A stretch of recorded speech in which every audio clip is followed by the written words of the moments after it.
Hi everybody, Zulfi Ahmed here, and I'm bringing you a very powerful classroom management uh, uh, system, and this is going to help you really get your classes more productive, and more than that, it's going to help you get a guideline of how to evaluate your instructors and your class progress, how to evaluate the performance of your instructors. Now, if assume that you're sitting in a classroom and one of your instructors, or maybe you are even teaching, how do you gauge the performance? How to evaluate their performance? And how do you see whether the class is progressive and productive? How do you gauge that? Most people who I speak to, when I ask this question, they say, well, we can tell the energy of the instructors, how motivated they are, the body animation, how connected they are. We can tell that they are teaching by demonstrating, they're teaching by explaining, they're teaching by repeating, which is all good. They tell me that they can tell me when the class is dull, class is high energy. This is all good. Sometimes they even say that we look at the students, we look at the parents and how engaged they are, which is all good.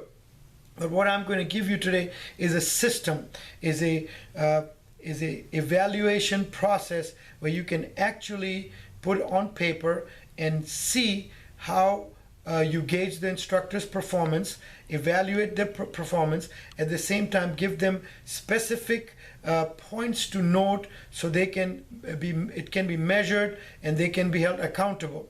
All right. Now we have a whole system. I'm just going to give you one part of this because there's a lot more to it than what I'm speaking in these 10 minutes. The hygiene, the appearance of the instructor, the energy, all that can be gauged. But what I'm showing and sharing with you is something what we use in the Bushiban classroom, and it is very powerful. So this is how it goes. So when we zoom in, look at this: 1, 3, 5, 7, and 10%. 10% is the time. 1, 3, 5, 7.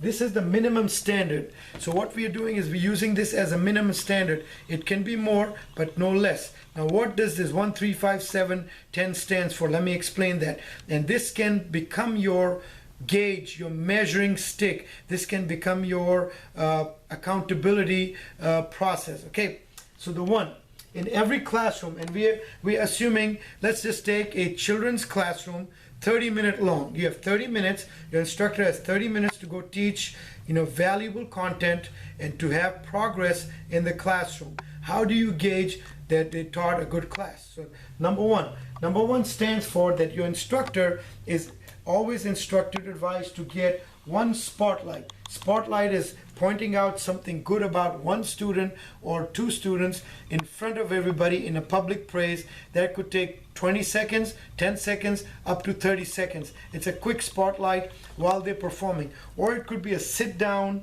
spotlight where they are sitting down and you're talking good, something positive about the student. You can spotlight their technique, you can spotlight their attitude, the behavior, their accomplishment, their making straight A's, whatever it is. So one spotlight. The number 3 stands for that in every classroom you make 3 personal corrections of moves, techniques. You're going to each individual student, at least 3, could be more, and you're correcting them by physically touching, by showing them, by verbally correcting the technique. You are taking time in every class, at least correcting 3 students. 5 stands for assists.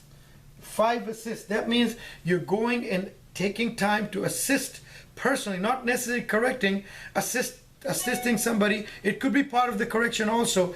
At least 5 individuals. Now if there are more, 30, 40 people in the class, you can increase the number. We are taking basically a 20 person, 20 kid class as an average, 22 kid class. So 5 assists. Now, sometimes we don't want the assist and the correction with the same person. It could be, but it could be different people also, okay? So assisting them, standing next to them side by side, standing in front of them and encouraging them, giving them a target, standing behind them and tapping them on the shoulder and bucking them up, okay? Giving them your personal time to assist. 7 stands for 7 praises. You're praising 7 different individuals in class by name, by pointing out, by personally going close to them and saying, you know, this is a fantastic move. You know, John, I love the way you kick. What a wonderful kick. So find something good to praise them. And it has to be an honest and sincere praise, no false praise, because that builds false confidence. So 1, 3, 5, 7. What does this 10% mean? This is very powerful, and I want you to really pay attention to the 10%. If you have a 30-minute class, in the 30 minutes, I want you to allocate 10% of the time, so that is 3 minutes, to create a conversation about explaining something, introducing something, demonstrating something. The 10% is allocated to your verbal instructions, detailing verbal instructions, explanation, introduction, or even a big group correction. No more than 10%, because a lot of time we have noticed the instructors talk beyond that 10% time which should be allocated to them, and they go on and on and on with unrelated topics, go on and on with content which is wasteful. Sometimes they talk about themselves, how great they are, or they talk about things which they should not. So, and the 3 minute could be 1 3 minute in a stretch, which is too much, or they could be in a 3 huddle session, 2 huddle session, 4 huddle sessions. I don't recommend more than 3 huddle session in a 30-minute class. Sometimes I feel that's too much.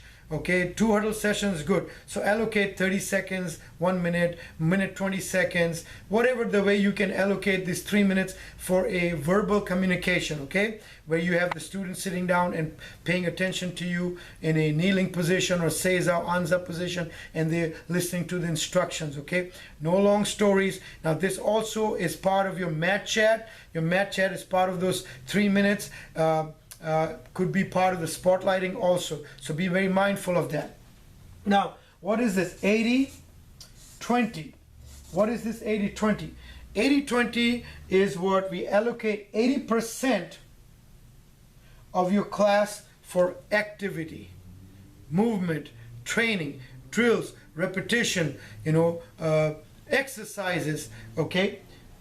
The 20%, which has 10% time allocated, 3 minutes allocated to your instructions, verbal communication, and the next 3 minutes, this is still quite a bit more than what I would really want, but we're still giving that another 3 minutes, so 6 minutes altogether. That is your protocol: getting in line, at ease, attention, the bow, the meditation, the student creed, whatever you want to do, falling back in line, part of the huddle by the time they huddle up. So you are allocating 20% of the class time for your huddle, discussion, mat chat, instruction, formalities, bow in and bow out.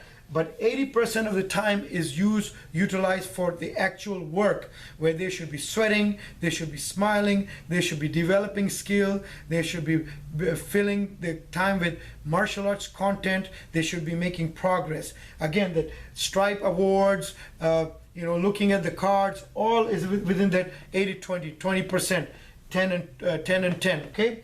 So this is what I want to share with you. Now you have a clear system of explaining to your instructors how you want. So let's say I'm sitting in the classroom, I've got my paper, evaluation sheet, and I'm saying, okay, did he do spotlight? 1 spotlight, check. He did 3 corrections, check. He did 5 praises, 5 assists, check. 7 praises.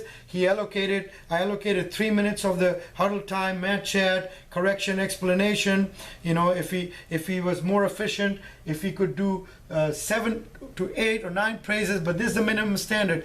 Now I can sit down with my instructor and say, look, Mr. XYZ, you did not correct a single kid in the classroom, or I only heard 2 praises, or you did not spotlight anybody, and you used more than 3 minutes of talking, which was unnecessary. So now we have a very systematic gauge and measurability for the productivity in the classroom. This can be used as holding them accountable. So I want you to really internalize it, see the value in it, and you can create your own system. You can also create, 1 to 10 for the appearance, the uniform, the hygiene, meeting and greeting the parents. We have all that, but I just wanted to share this with you, how to gauge and evaluate your instructor's performance and your classroom structure in a systematic way where you can really see what's going on.